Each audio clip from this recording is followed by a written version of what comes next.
सर्वांना माझा मानाचा जय भीम, सप्रेम जय भीम, नमो बुद्धाय.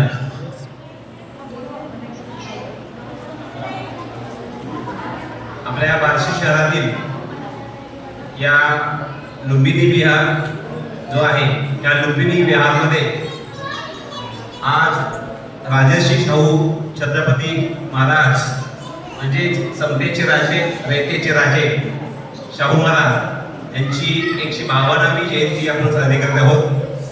आणि या विहार परिसरातील आपले सगळे धर्मबांधव, उपासक उपासिका यांनी हा छोटासा पण एक स्तुत्य कार्यक्रम घेतलेला आहे.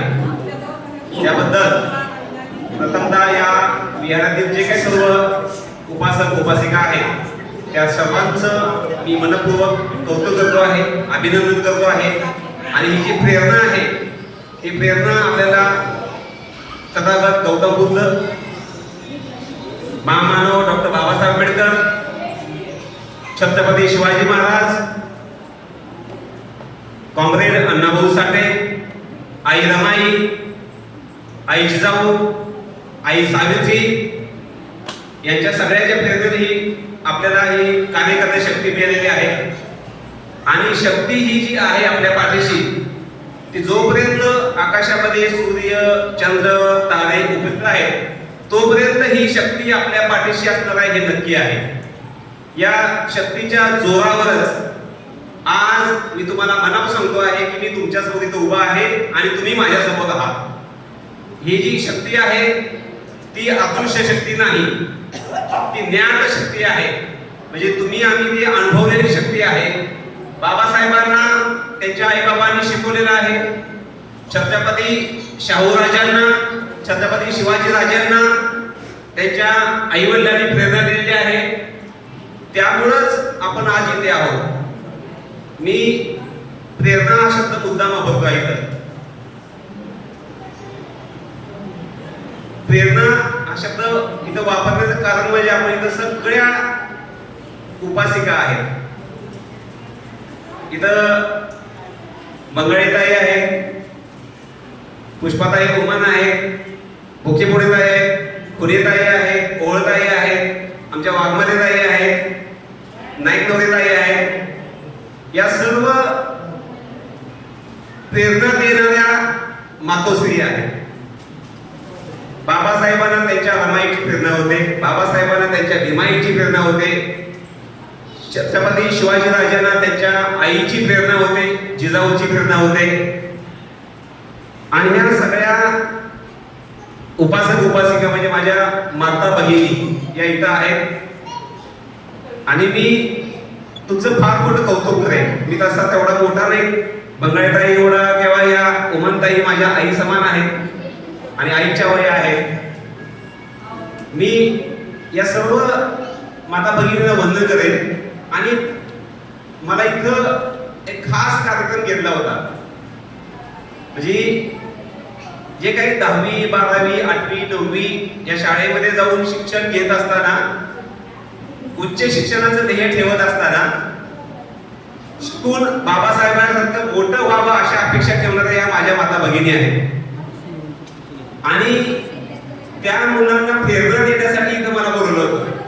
मी काय करायचं आहे की त्या मुलांना आमचे आदरणीय भुकेपुडे साहेबांनी एक स्तुत्य उपक्रम राबवला इथल्या लुंबिनी विहारातील कार्यकर्त्यांच्या मार्फत की या यशस्वी विद्यार्थ्यांना वह्या वाटप करूया. आणि नुसत्या वह्या वाटप नाही आहे तर त्याच्याबरोबर पेनही दिलेलं आहे. हे अक्षर गिरवायचं काम आहे. आणि त्याच्यासाठी कोण इथे उपस्थित आहेत? विद्यार्थी तर आहेत. विद्यार्थी 10वी आणि 12वीचे आहेत, 5वी 6वी 7वी असतील, त्यांचंही कौतुक आहे. पण खरी जबाबदारी ह्या 2 लोकांची आहे, 10वी 12वी करणाऱ्या आणि त्यांना पालन पोषण करून पुढील 20 30 50 वर्षाच्या ह्या प्रवाहामध्ये सोडणाऱ्या ह्या माता भगिनींची. त्यांच्याकडे खरं मोठं जबाबदारीचं काम आहे. ह्या दोघांचं काम का त्यांचं वय आता साधारणपणे 16 ते 18 वर्ष आहे. त्यांना पुढच्या आणखी 70 वर्ष बघायचे आहे. 70 पिढी नाही म्हणत मी, 70 वर्ष बघायचे आहेत. आणि इथं जे माता भगिनी आहेत त्या माता बघितली ना, हे आपल्या मुलांचे पुढचे 40 वर्ष 50 वर्ष कसं सुखद होतील याचे स्वप्न रंगवायचे आहे. आता पुढे सुखद होतील का नाहीये हे कशावर अवलंबून असेल तर ते मी काय सांगत नाहीये. तुम्हाला सगळे बाबासाहेब मुखोद्गत पाठ आहेत, तुम्हाला माहित आहे, तुम्ही वाचलेत. आणि आमच्या वाळकेताईंनी म्हटलेलं जे गाणं होतं नाही का, ते वामनदादाचं गाणं होतं. आणि वामनदादा बाबासाहेब जेव्हा जेव्हा या महाराष्ट्रामध्ये देशामध्ये फिरायचे भाषण देण्यासाठी, तेव्हा त्या ठिकाणी स्टेजवरती पहिल्यांदा वामनदादा असायचे. आणि वामनदादा पहिल्यांदा जेव्हा उठायचे तेव्हा वामनदादा हे पहिलं गाणं प्रथम तुला हे त्यांचं गीत सादर व्हायचं. आणि त्याच्यानंतर समाज प्रबोधनाचे त्यांचे अनेक गाणे व्हायचे. भीमा तुझ्या विचाराचे 4 जरी असते तर त्याच्या विचाराचे वेगळेच पाते असते. हे प्रबोधनाचे काम वामनदादा आणि बाबासाहेबांच्या परस्पर बाबासाहेब स्टेजवर येण्याच्या पूर्वी करायचे. कारण बाबासाहेब हा एक विचार होता आणि वामनदादा त्यांच्या गाण्यातून समाजापर्यंत पोहोचवायचे. आज वामनदादा आपल्याला नाही येत आहे, कॅरेक्टर नाही, पण त्यांच्या विचाराचे गाणे आपल्या वाळकेताईंच्या मुखातून आपल्यापर्यंत पोहोचणार आहेत. बाबासाहेबांचे लिखाण जे बाबासाहेबांनी स्वतःच्या हस्ताक्षरात लिहिलेलं आहे, ते आपल्या महाराष्ट्र शासनाच्या वतीने एक समिती आहे.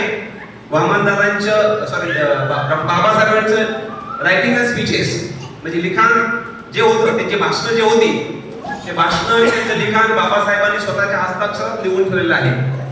आणि मला अभिमान आहे या विहार परिसरातला राहिलेला माणूस डॉक्टर सुधाकर बोकेफोडे हे त्या रायटिंग आणि स्पीचेस संवर्धन समितीचे प्रकाशित करणार आहे. त्यांचं त्या समितीचे ते सदस्य सचिव आहेत.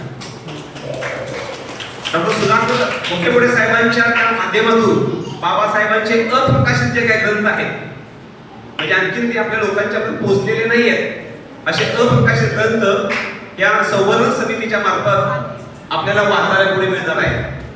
पण तत्पूर्वी बाबासाहेब इतका आपण कोळून पिलेला आहे, मी मुद्दाम शब्द म्हणतोय, कोळून पिलेला आहे. कुणाला आपण विचारा, मगाशी आपल्या सगळ्या महिला मंडळाने किती छान भाषण केलेले. त्याला बाबासाहेब माहित नसतं हे भाषण केलं असतं का? मंगळताईंनी ओमनताईंनी भाषण केलं असतं का? म्हणजे वाळकेताईंनी ते भीमगीत किंवा वंदन म्हणलं असतं का? म्हणजे बाबासाहेब आपल्या हृदयात आहेत सगळ्यांच्या. दुसरं एक आहे बाबासाहेब. माझा मूल जेव्हा जन्माला येतं तेव्हा माझी आई, माझी भगिनी, माझी माता म्हणते, आला का माझा बाबासाहेब. जन्माला आलेला पुत्र, हा जन्माला आलेला पुत्र म्हणजे बाबासाहेबासारखा व्हावा. शिकायला लागला की तो बाबासाहेबांसारखा शिकणार, चालायला लागला की बाबासाहेबांसारखी क्रांती करणार, बोलायला लागला की बाबासाहेबांसारखं भाषण करणार. माझ्या आईचं ते स्वप्न असतं, इथं बसलेल्या सगळ्या महिलांचं ते स्वप्न असतं. मग आमचे अब्दुल कलाम म्हणतात आहे, स्वप्न तेच खरं होतं जे जागेपणी पाहिले जातं.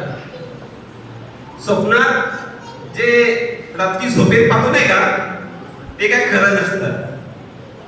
स्वप्न जे असतात ते रात्री झोपेत पडलेले, मी उद्या भारताचा पंतप्रधान होईल, स्वप्न काय खरं नाही. भारताचा राष्ट्रपती होईल, स्वप्न काय खरं नाही आहे. पण जेव्हा ही माझी माता, माझी भगिनी म्हणते नाही का, आता माझा बाबासाहेब आला, माझ्या मुलाकडे बघते आणि म्हणते बाबासाहेब आहे माझा.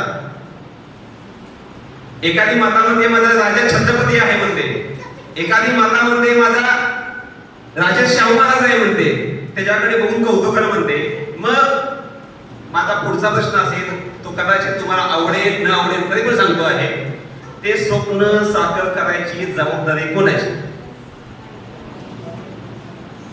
ती नक्कीच जबाबदारी त्या बाळाला चालताना बोलताना पाहणारी जी माता आहे, ते स्वप्न साकार करायची जबाबदारी त्या मातेची आहे, त्या आईची आहे आणि तिला साथ देणाऱ्या त्या तिच्या नवऱ्याची आहे, पतीची आहे.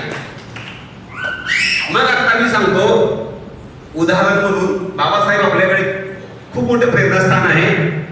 बाबासाहेबांचं लग्न झालं होतं थोडस कोवळ्या वयातच, 10वी झाल्यानंतर त्यांच्या रमाई साधारण 9-10 वर्षाची होती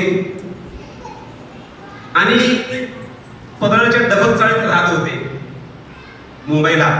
लग्न अगदी भाजी मंडईमध्ये झालेलं तुम्हाला माहित असेल. बाबासाहेबांचं लग्न भाजी मंडईमध्ये बाजार नसताना झालेलं आहे. अशा बाबासाहेबांची मंडळी रमाई आणि बाबासाहेब लग्न झाल्यानंतर पदळच्या डबक चाळीत राहताना ते घर किती खोल्यांचं होतं? आई साहेब 2 खोल्यांचं घर होतं फक्त. आता आपल्या सगळ्यांच्याकडे 2 खोल्यापेक्षा जास्त घर आहेत, प्रशस्त घर आहेत सगळ्यांच्याकडे. कदाचित एका दुसरा असेल माझा बंधू भगिनी की त्यांच्याकडे एखाद्या खोलीच असेल. बाबासाहेबांच्याकडे तेव्हा फक्त 2 खोल्याचं घर होतं. त्यात बाबासाहेबांचे वडील, बाबासाहेबांची आत्या, बाबासाहेबांची पत्नी, बाबासाहेबांचा चुलत भाऊ, त्यांची मुलं, हे सगळं कुटुंब राहत होतं मुंबईच्या पदळच्या डबक चाळीमध्ये. आणि बाबासाहेबांचं लग्न झालं म्हणून त्यांचा अभ्यास बंद होता का?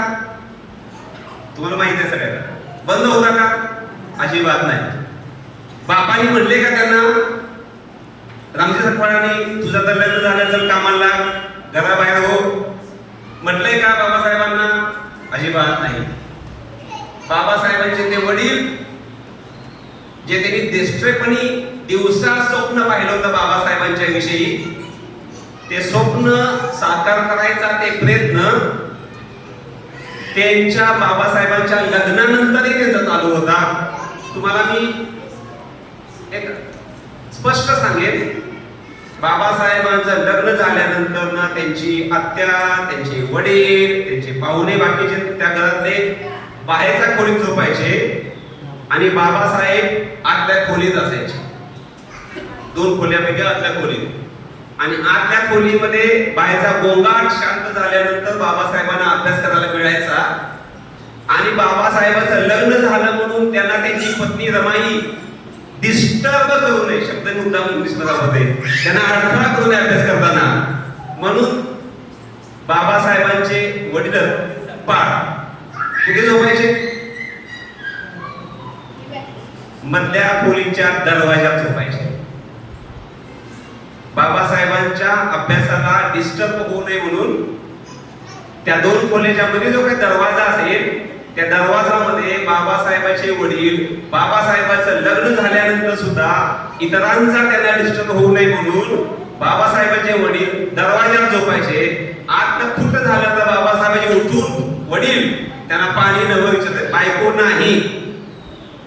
मी मुद्दाम सांगतो इथं, बाबासाहेब बायको उठत नव्हती आपल्या नवऱ्याला तहान लागल्यास म्हणून पाणी द्यायला.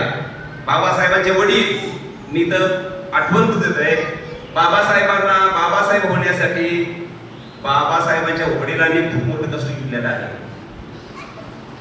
आता इथं मी म्हणेन की 10वी झालेल्या, 12वी झालेल्या किंवा शिकत असलेल्या या आमच्या उद्याच्या भीमरायांचे स्वप्न साकार करायचं काम कोणाचं आहे? मग नक्कीच हे त्यांच्या आईचं, त्यांच्या वडिलांचं आहे. हे कसं शक्य आहे? मी तुम्हाला सांगेन की 2-3 वया, सॉरी बघा मुद्दाम मी कल्पेश रागवून घेऊ नका किंवा विजयराव, ही 2-3 वयाने काय ते काय काम भागणार नाहीये. एक आपण 4 वया 2 पेन वाटले आणि त्याला प्रेरणा दिली, हा शब्द खूप महत्वाचा आहे. पण तेवढ्यात भागणार नाहीये. वर्ष त्याला दरवाजात झोपावं लागेल, वर्षानुवर्ष त्याला दरवाजामध्ये झोपावं लागेल. आपला मूल आतमध्ये अभ्यास करताना वर्षानुवर्ष त्याच्या आईला त्याच्या पाठीशी उभं राहायला पाहिजे त्या मुलाच्या, की तो शिकतोय, मुलगी असू दे किंवा मुलगा असेल, शिकतोय नाही का, तर त्याच्या पाठीशी उभं राहायला पाहिजे. बाबासाहेबांसारखा माणूस घडवायचा असेल तर या कुटुंबाच्या ह्या 2 चाकांनी, आईनं आणि बाबांनी आपल्या स्वतःच्या पोटाला चिमटा घेतला पाहिजे. मी मुद्दाम शब्द वापरतो आहे तर स्वतःच्या पोटाला चिमटा घेतला पाहिजे. मुलांच्या हातामध्ये अँड्रॉइड मोबाईल देण्यापेक्षा आता सारखे 4 वह्या घेऊन द्या. त्याला एखादं पुस्तक कमी पडलं तर बाबासाहेबांच्या वडिलांनी आत्याचं सोनं मोडून बाबासाहेबांना पुस्तक आणून दिले होते. बहिणीचं मंगळसूत्र मोडून हे बाबासाहेबांच्या वडिलांनी पुस्तक आणून दिले होते. मग आपण बाबासाहेब आंबेडकरांचा विजय असो एवढं म्हणून भागणार नाही. आपल्या पोटाला चिमटा घ्यावा लागेल. माझ्या ज्या काय गरजा असतील आई म्हणून किंवा बाबा म्हणून त्या गरजांना कुठंतरी कंट्रोल ठेवावा लागेल. आणि कंट्रोल ठेवला तरच मग आपण ते दुडदुड नात्यानं म्हणलो का ना माझा बाबासाहेब, बोलायला लागला नाही का माझा बाबासाहेब, लढायला लागला का माझा राजा छत्रपती शिवाजी महाराज. हे स्वप्न साकार करायला मग तेवढे तुम्हाला झुंजावं लागेल. तेवढी ताकद त्याच्याही पाठीशी आपली द्यावी लागेल. मग मी तुम्ही आई माता बहीण म्हणून मी सांगेन, तुम्ही तुमच्या मुलांना, इथं 10वी-12वीची मुलं आहेत, त्यांना अभ्यास करताना तुम्ही बघितल्यानंतर मुद्दाम ऐका, नीट लक्ष नाही का, तुमची मुलं 8वी 10वी 12वीचे ते अभ्यास करत असताना तुम्ही त्यांना पाहिल्यानंतर कोणी त्यांना जा उठ दुकानात नाही थोडं सामान घेऊन ये असं म्हटलंय का? अभ्यास करत असताना तुमची मुलं अभ्यास करत असताना तुमच्या त्या अभ्यास करणाऱ्या मुलांना आपल्या माता भगिनींच्या पैकी कोणी म्हटलंय का इथं काय बसलायस, चल उठ जाऊन तेवढं सामान घेऊन ये, असं कोणी म्हटलं असेल तर मला माफी मागायची आहे त्याची. मी गॅरंटी देतो असं कोणीच म्हणत नाही. कुठलीच आई अशी म्हणत नाही. बाप कदाचित वेगळ्या रॉंग साईडनं आला असेल तर म्हणेल, रॉंग साईडनं आला असेल तर म्हणेल. मी हे मुद्दाम मी स्वतः अनुभूती घेतलेली आहे. मी सोलापूरच्या आंध्राईमधला एक विद्यार्थी आहे. वडील दारू झोपल्यानंतर अभ्यास चालू व्हायचा माझा, आणि गल्लीतला गोंधळ शांत झाल्यानंतर अभ्यास चालू व्हायचा. आणि त्याच्यामुळे आता कल्पेशने सांगितलेला तो बायोडाटा जो आहे तो तयार झालेला आहे.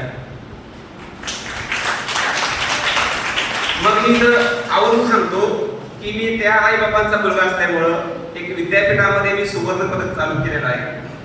पुनीताईंना उमरताईंना माहित आहे. आणि त्या विद्यापीठातल्या सुवर्ण पदकाला नाव मी माझ्या आईचं दिलेलं आहे. आदर्श माता आशाताई हरिश्चंद्र गायकवाड सुवर्ण पदक. कुणाला दिलं नाही? अनुसूचित जातीतल्या मुलाला किंवा मुलीला, जो टॉपर असेल त्याला. मला का तसं वाटलं? मला का तसं वाटलं? आईच्या नावानं करावं. माझी बायको चांगली दिसते, माझी मुलं चांगली दिसते, माझं हे चांगलं आहे ते चांगलं, त्यांच्या नावाने केलं असतं. मी ते पैसे कुणासाठी नावाने वापरते? आईच्या नावाने वापरते. का? कारण मला माहित आहे माझ्या आईनं तेव्हा काय कष्ट केलेलं आहे मी तयार होण्यासाठी. आणि केवळ तीच एक प्रेरणा आहे की ती तुमच्या मुलांना वाईट व्यसनामधून वेगळी ठेवणारी आहे. आईच ही एक प्रेरणा आहे की तुमच्या मुलांना वेगळ्या वाटेला जाण्यापासून थांबवणारी आहे. सगळ्यात महत्वाचं आहे की आई वडिलांनी तेवढं कष्ट करावं. बाबासाहेब ही आपली प्रेरणा आहे. रामजी सकपाळ आपली प्रेरणा आहे. तुम्हाला आज याच्या मागचा त्याग जर बघायला असेल नाही का, तर यशवंत मनोहरांचे एक पुस्तक वाचा. माता रमाई, माता यशोधरा, माता सावित्री. प्रेरणा काय असते ते तुम्हाला वाचायला मिळेल. माता रमाई, माता यशोधरा आणि माता सावित्री हे किती कष्ट घेतलेलं आहे. बाबासाहेबांना त्यांची 4 मुलं देत झालेत आहेत आणि आपल्यासाठी ते संविधान लिहिण्याची पराकोटीची शिक्षण घेत आहेत. कसला मोठा त्याग असेल. मग एवढा त्याग आपल्याकडे शक्य नाहीये. आपण चिमटा घेऊ शकतो, 2 टाइमच्या ऐवजी 1 टाइम उपवास राहू शकतोय. पण आपले मुलं जर दवाखान्यात जाण्याची वेळ असेल तर आपण तेवढा सोसत नाहीये. आपल्याला सोसण्याची तेवढी ताकद नाही आहे. बाबासाहेब, रामजी सकपाळ किंवा आपल्या रमाईसारखी ताकद आपल्याकडे नाही आहे. मान्य आहे मला, पण नुसतं जय म्हणून पण भागणार नाहीये. आपल्याला ती ताकद आणावी लागेल. ती ताकद आणण्यासाठी आपल्या मुलांना प्रेरणा देण्यासाठी आपण कष्ट करावं लागतं. ₹10 कमवले तर त्यातले ₹5 त्या मुलांच्या शिक्षणासाठी घालावे लागतील. मटण खाणं वाईट नाही, पण किती वेळा खाणे हे वाईट आहे. दारू पिणं किती वेळा पितोय ते अतिशय वाईट आहे. आणि याच्या पुढची जबाबदारी मग तुम्ही ते जे पालकांनी केलं तर त्याच्या पुढची जबाबदारी नक्कीच आता 10वी 12वी शिकणाऱ्या विद्यार्थ्यांची आहे. कधी तर त्यांनी विचार करावा, मी विनंती करतो माझ्या विद्यार्थी मित्रांना की कधी तर त्यांनी विचार करावा, आई मी वर्गात नेहमी सांगत असतो आमच्या BSc MSc च्या मुलांना, बरेचशा वेळेस ते मुलं आसपासच्या खेडेगावात आलेले असतात, 10 किलोमीटर 20 किलोमीटरवरून ते शिकत असतात त्या कॉलेजमध्ये. लक्ष देऊन ऐका, तुम्हाला जर आवडलं नाही तेव्हा मला सर हे खूप जर कौतुक बंद करा असं म्हणा, मला काही वाटत नाहीये. 31 वर्षी मी नोकरी केलेली आहे शिवाजी कॉलेजमध्ये, त्यामुळे तशा पण अनुभव आले असतात, तसं काही नाहीये. पण मी तुम्हाला लक्ष देऊन ऐकायची विनंती करेन. जेव्हा एखादा मुलगा किंवा मुलगी कॉलेजमध्ये शिकत असते आणि तो मुलगा किंवा मुलगी एसटी मध्ये डबा येत आहे म्हणून स्टँडच्या चौकात थांबते, आपल्या पिंपळगाव कॉर्नरला असेल किंवा कॉलेजच्या हॉस्पिटल समोर असेल किंवा एसटी स्टँडवर जाऊन थांबतात एसटीची वाट बघत. मुलांसाठी हा प्रश्न आहे, जेव्हा 10 वाजता डबा त्या एसटी मधून 1 तास प्रवास करून येत असेल तेव्हा त्याचा बाप पहाटे किती वाजता उठला असेल, त्याची आई 8ची एसटी चुकू नये म्हणून किती धडपड करत असेल. 8च्या एसटीला डबा चुकू नये, त्याला पोहोचायचा. माझ्या मुलगा 12वीत शिकतोय, त्या शिकणाऱ्या पोराचा डबाची एसटी 8ची चुकू नये म्हणून आईनं अंघोळ केली असेल का? बापानं बाकीची कामं करायची आधी त्याला जाळ लकड सरपण आणून दिला असेल आणि मग 7ची पहिली गाडी किंवा 8ची पहिली गाडी त्या डबा पोहोचला असेल आणि तेव्हा हा 10 वाजता डबा हिच्याकडे पोहोचला असेल कॉलेजच्या स्टँडच्या समोर आणि तो मग रमत गमत जाऊन ते घरी सोडेल. तेव्हा ते सोडण्यापूर्वी डबा खायचा सोडण्यापूर्वी त्यानं फक्त 5 मिनिटं चिंतन करावं, ध्यान करावं. बुद्धाने सांगितलं असतं, विचार करावा, हे माझ्यापर्यंत डबा कसा पोचला आजचा.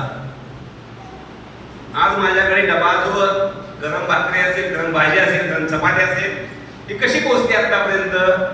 आणि गेली 6 महिने, वर्ष, 2 वर्ष, 3 वर्ष, 5 वर्ष पोचतोच आहे. म्हणजे एवढे कष्ट घेणारे आई बाप जर त्याच्या पाठीशी असतील तर त्या लेकरानं किती कष्ट करायला पाहिजे. मग ही जबाबदारी त्या 10वीतल्या, त्या 12वीतल्या, त्या 8वीतल्या किंवा त्या कॉलेजमधल्या प्रत्येक मुलाची आहे. ती जबाबदारी की त्या आई वडिलांनी केलेलं कष्ट, मग ते दारू पिऊन केलं होते असेल, अगदी बिडी पिऊन केलं असेल, पण हे जर कष्ट केलं असेल का तर ते कष्ट सार्थकी लावणं हे आपली एक विद्यार्थी म्हणून 16 वर्ष वय झाल्यानंतर जबाबदारी आहे. 10वी झालेला विद्यार्थी हा 16 वर्षाचा असतो साधारणपणे आणि 12वी झालेला बाल्य हा साधारणपणे 18 वर्षापेक्षा जास्त असतो. त्याला मतदानाचा अधिकार पण असतो. ज्याला मतदान करून आपले नगरसेवक ताई विचार करून आपल्याला निवडण्याचा अधिकार आहे, आपल्या देशाचा प्रधानमंत्री बनवण्याचा आपल्याला अधिकार आहे, आपल्या शहराचा नगरसेवक किंवा महापौर बनवण्याचा अधिकार आहे, तर त्या 18 वर्षाच्या त्या मुलाला कळालं पाहिजे की आपल्या पुढच्या 50 वर्षात आपल्याला काय व्हायचं आहे. 12वी झालेल्या त्या मुलाला, मुलगी असू दे किंवा मुलगा असू दे, कोणीही असू दे, त्याला कळालं पाहिजे की आज माझं वय 18 आहे आणि आज 18 वर्षानंतर पुढे येणारे कमीत कमी 50 वर्ष आहेत. आपल्या वडिलांनी गेले 18 वर्ष, आपल्या आईने तिच्या पोटात आणखी 9 महिने वाढवून आपल्यासाठी हा प्रवास आणून सोडलेला आहे.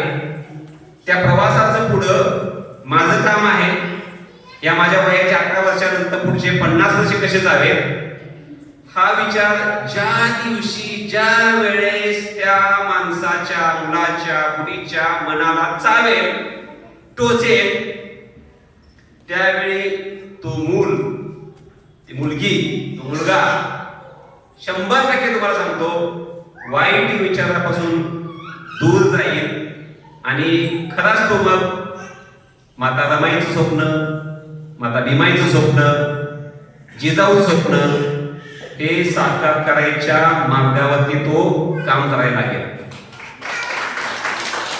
दोन जबाबदाऱ्या सांगितल्या एवढ्या वेळेमध्ये. दोन जबाबदाऱ्या आहेत. पालकाची महत्वाची जबाबदारी आहे त्यांनी पोटाला चिमटाच घ्यावा, डेफिनेटली चिमटा घ्यावा.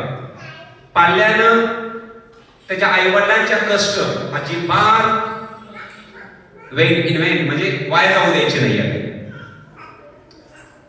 आणि पुढं समाजातल्या मग आमच्यासारख्या थोडेसे शिकलेल्या माणसांचं कल्पेशचं असू दे किंवा आणखी आपल्या भीमनगरमधल्या सगळ्या कार्यकर्त्यांचं असू दे त्यांचं काम काय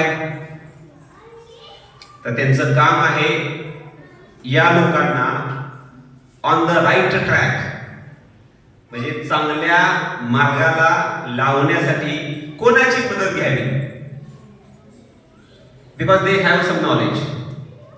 त्यांना कळतं समाजामध्ये कोण काय आहे कोणाकडनं कशी मदत मिळेल.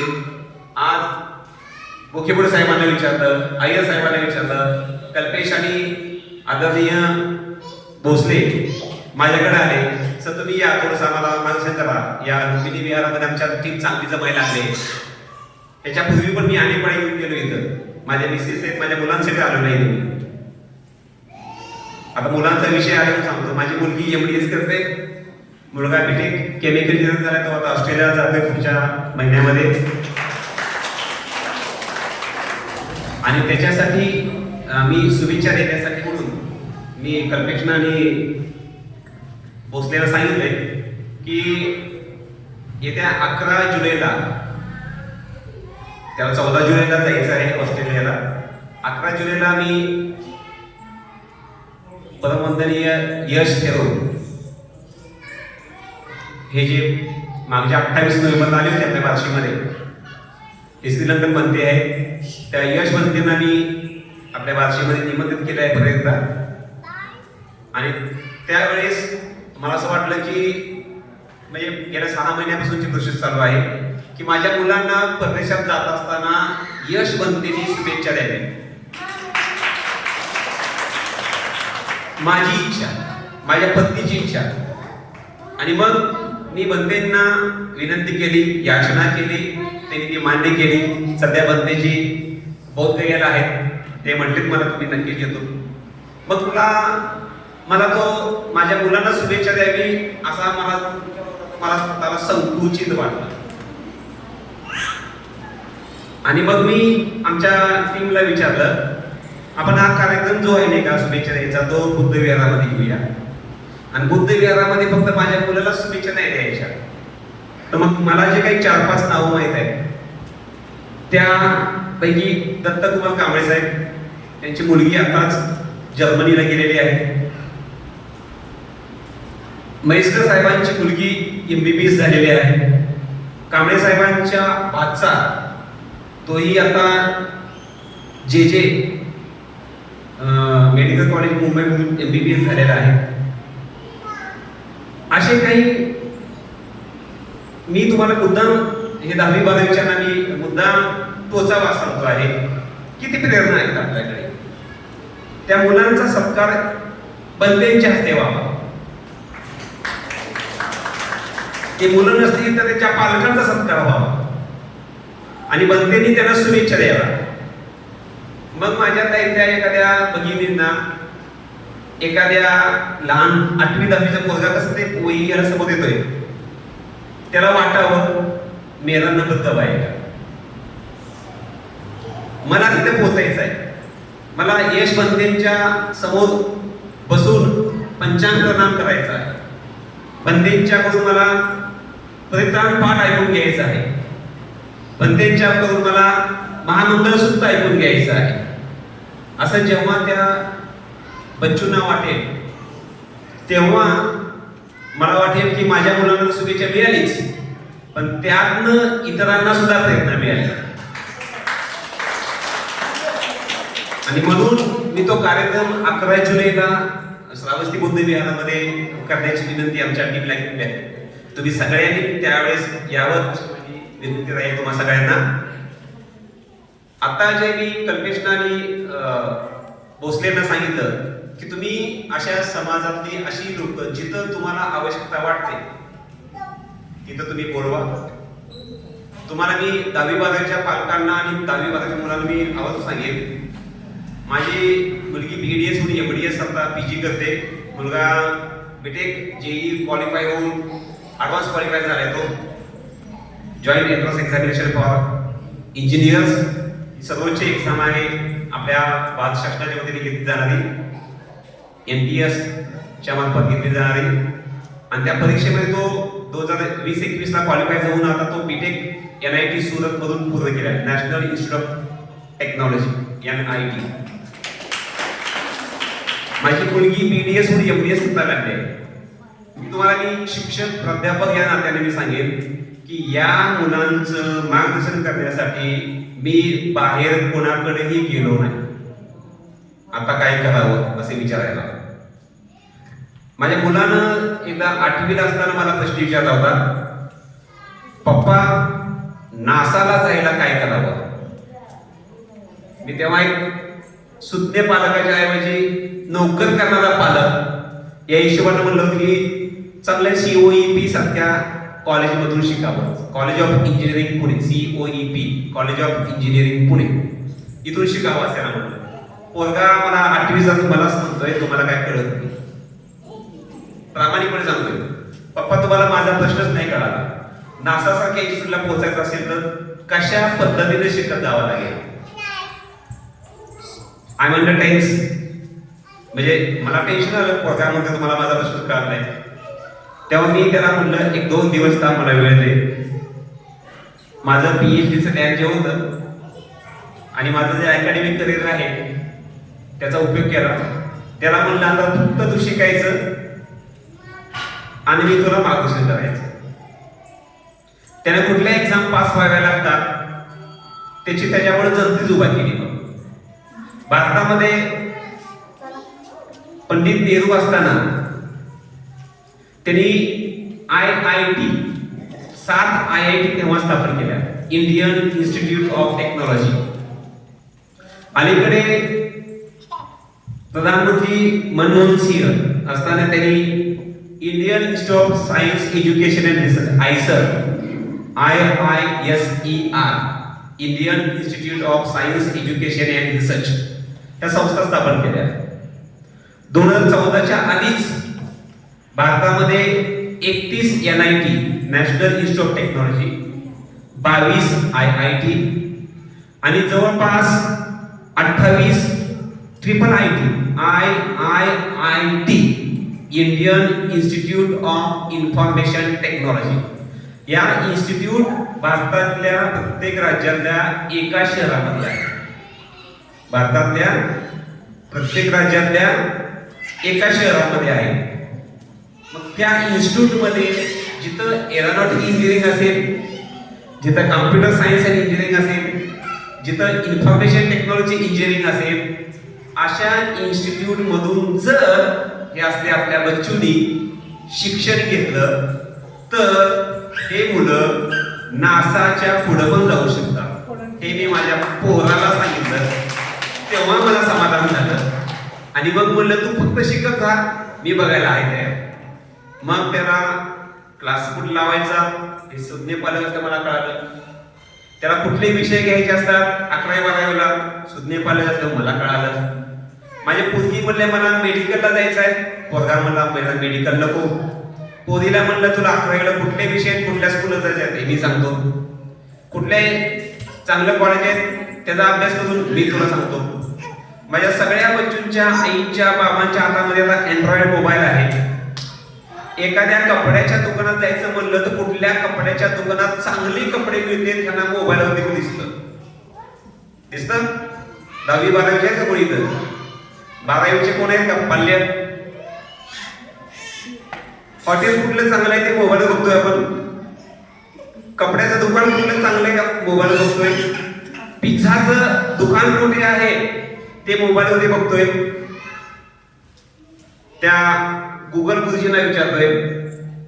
मग आपण अशा शिक्षणाची सोय बार्शी, सोलापूर, महाराष्ट्र आणि देशात कुठं आहे ह्याची चौकशी त्या मोबाईल मधल्या, अँड्रॉइड मोबाईल मधल्या गुगल गुरुजीला विचारावी.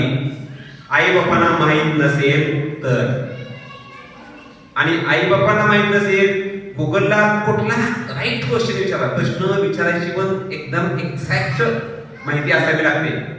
त्याला एक म्हणतात आमच्या इंग्लिशमध्ये कीवर्ड्स, म्हणजे पर्टिक्युलर वर्ड, कुठला शब्द टाकला म्हणजे आपल्याला परफेक्ट उत्तर मिळेल. म्हणजे प्रश्न विचारायची सुद्धा एक तशी वेगळी कला लागते. म्हणजे मला म्हणायचं की मला जायचं आहे मुंबईला, मी औरंगाबाद मध्ये जावं का पुणे मार्गे जावं मुंबईला. म्हणजे तो विचारणारा औरंगाबाद मध्ये जाऊ म्हणणारा मूर्ख आणि पुणे मार्गे जाऊ म्हणणारा हुशार. तशा त्या हुशार माणसाला प्रश्न विचारायची कला अवगत असली पाहिजे. आणि ते परफेक्ट प्रश्न विचारला गेला की तो गुगलचा जसा मोबाईल परफेक्ट उत्तर देतो तसा परफेक्ट प्रश्न बाबाला विचारला की त्या बाबा परफेक्ट उत्तर देतो. एक तर तो म्हणेल हे माझ्याकडनं 500 घे आणि तो त्याला विचार. नसेल तर बाबा म्हणेल कल्पेशला जाऊन विचारतो, तो तुम्हाला सांगेल. कल्पेश म्हणेल गायकवाड सरांना विचारतो, ते तुम्हाला सांगतील. इथपर्यंत आपल्या पोहोचण्याची विद्यार्थ्यांना मानसिकता ठेवावी. विद्यार्थ्यांना मानसिकता अशी ठेवायची की तही तक जाणेगा, रूट लेवल पर्यंत जायचं, मुळापर्यंत जायचं. आमच्याकडे एका IAS ऑफिसर त्यांनी पुस्तक लिहिलेलं आहे, इथे थांबणे नाही. आमचे बंगाळे दादा त्यांच्या संपर्कात आहे, गोलव, त्याने एक आत्मचरित्र लिहिले, इथे थांबणे नाही. म्हणजे कुठं जरी यश मिळवलं तर ते तुमचं अंतिम यश असू शकतच नाही. बाबासाहेबांनी 32 डिग्र्या घेतल्या. बाबासाहेबांनी BA, LLB, LLM, DLED एवढं शिक्षण घेतल्यानंतर बाबासाहेब थांबले असते नाही. मरेपर्यंत त्यांनी एक शेवटचा ग्रंथ लिहिला, बुद्ध आणि त्यांचा धम्म. थांबायचंच नाहीये. आता कल्पेश नाही का, माझ्याकडे 5 विद्यार्थ्यांनी PhD पूर्ण केलेलं आहे. मी स्वतः PhD केलेलं आहे, सेटनेट पहिल्या प्रयत्नात पास झालेलं आहे. आणि माझ्याकडे आंतरराष्ट्रीय चीन, जपान, जर्मनी, US या सर्व देशातले शोध निबंध माझ्याकडे तपासायला येतात आणि ते 100 पेक्षा जास्त शोध निबंध मी तपासून दिलेले आहेत. मला तेव्हा कुतूहल वाटतं की बाबासाहेब त्या कोलंबिया विद्यापीठामध्ये लायब्ररीमध्ये अभ्यासाला जायचे. तुम्हाला माहित आहे, मी सगळी गोष्ट सांगत नाही पण माहित आहे, बऱ्याच जणांना माहिती आहे ही गोष्ट नाही वेची, ही सत्यकथा. बाबासाहेब अभ्यास करताना पुस्तक शोधायचे. पुस्तक शोधताना ते शोधत शोधत शिडीवरून जायचे आणि त्या शिडीवर बसूनच अभ्यास करायचे. फक्त ही तुम्हाला कथा माहिती आहे का, बाबासाहेब कोलंबिया विद्यापीठात असताना त्या कोलंबिया विद्यापीठात त्या खूप मोठं ग्रंथ भांडार होतं. एका कपाटातून काढलं पुस्तक, वरच्या कपाटात काढलं पुस्तक, तिथल्या वरच्या कपाटात काढता येत नव्हती, शिडी लावली जायची. शिडी लावल्यानंतर तिथं पण बाबासाहेब जायचे स्वतः त्या पुस्तक घ्यायला. आणि तुम्हाला माहित आहे बाबासाहेब त्या शिडीवरच बसून अभ्यास करायचे. माहित आहे का? पण मी सांगतो सत्य आहे. आता मी पुढचा प्रश्न विचारतो आहे, बाबासाहेब कसं काय करत होते? शिडीवरती तिथंच बसायचे, जागेवरती ठेवून टेबलवरती बसून अभ्यास करत नव्हते. का? तर त्यांना तेवढाही वेळ वाया घालवू वाटत नव्हता. It's a very important point. बाबासाहेबांना शिडीवर चढून परत जागेवर येऊन परत पुस्तक जागेवर जाऊन ठेवायला वेळ घालवायचा नव्हता. बाबासाहेबांच्या राजगृह नावाच्या घरामध्ये, आपल्या सगळ्यांना माहित असेल, दादर स्टेशनच्या समोर एक बाबासाहेबांनी स्वतः बांधलेलं घर आहे. आपल्या सगळ्यांना माहित आहे, मगाशी मी उल्लेख केला 2 खोल्यांचं घर. आपल्या सगळ्यांना 2 खोल्यांपेक्षा जास्त घर आहेत. 3 खोल्यांचे 4 खोल्यांचे बंगले आहेत माझ्यासारख्या कडे, बऱ्याच जणांकडे, आपल्यापैकी सगळ्यांच्याकडे. आणि बाबासाहेबांनी राजगृह हे जे घर बांधलेलं आहे ते केवळ आणि केवळ पुस्तकांसाठी बांधलेलं आहे. बाबासाहेबांच्या 70,000 पुस्तकं वाचलेत. त्यातल्या 20,000 पेक्षा जास्त पुस्तकावरती बाबासाहेबांचे हस्ताक्षर आहेत. हस्ताक्षर म्हणजे नोट्स आहेत.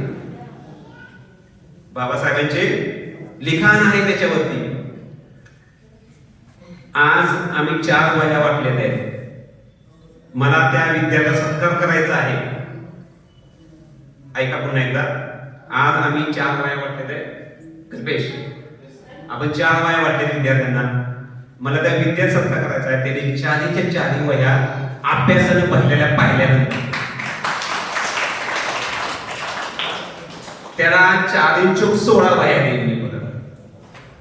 त्यांनी त्या 4 वह्या फक्त आणि फक्त अभ्यासानंच भरायच्या आहेत.